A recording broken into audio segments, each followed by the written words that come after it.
And welcome back to The Factor Uncensored. This past weekend, former President Donald Trump was accused of falsely accusing candidate Kamala Harris of having video from her rally doctored. The video Trump is talking about was out of Detroit, Michigan. He made the claim in a post on Truth Social yesterday, where he shared two images, one showing thousands of Harris supporters and another showing a zoomed-in reflection on the plane, which made it hard to see the crowd. The accusations, false. Karen Diamant is here to talk about it on social media. So, Karen, you did some digging.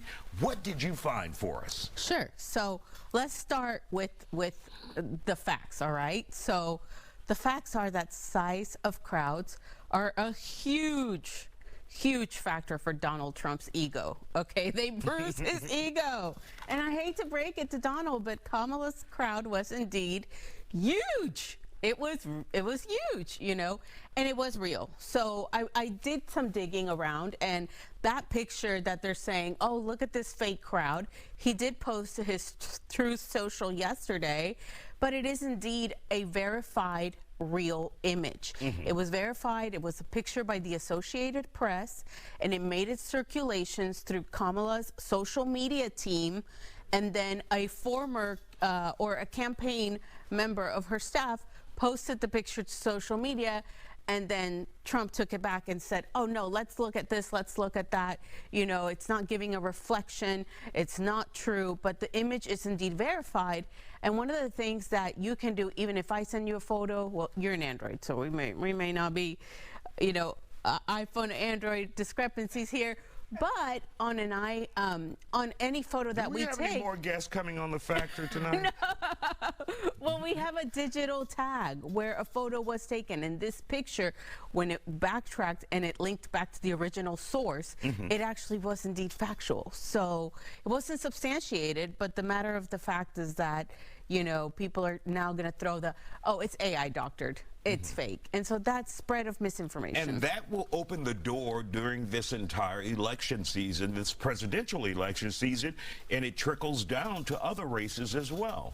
Absolutely. You know, I mean, it's an election year, so everyone's hypersensitive.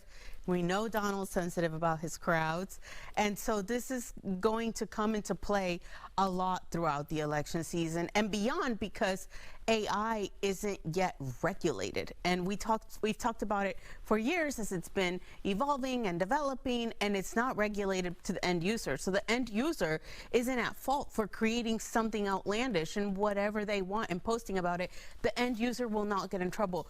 But it is on big social media companies' responsibility to step in and regulate it, pull it down and say, oh wait, or label it, which now they've started to introduce AI information. I saw a post today on social media that said, see the AI info, and it says this image contains some elements that may or may not be AI generated. And so now we're spending time refuting something that's reality as a result of AI.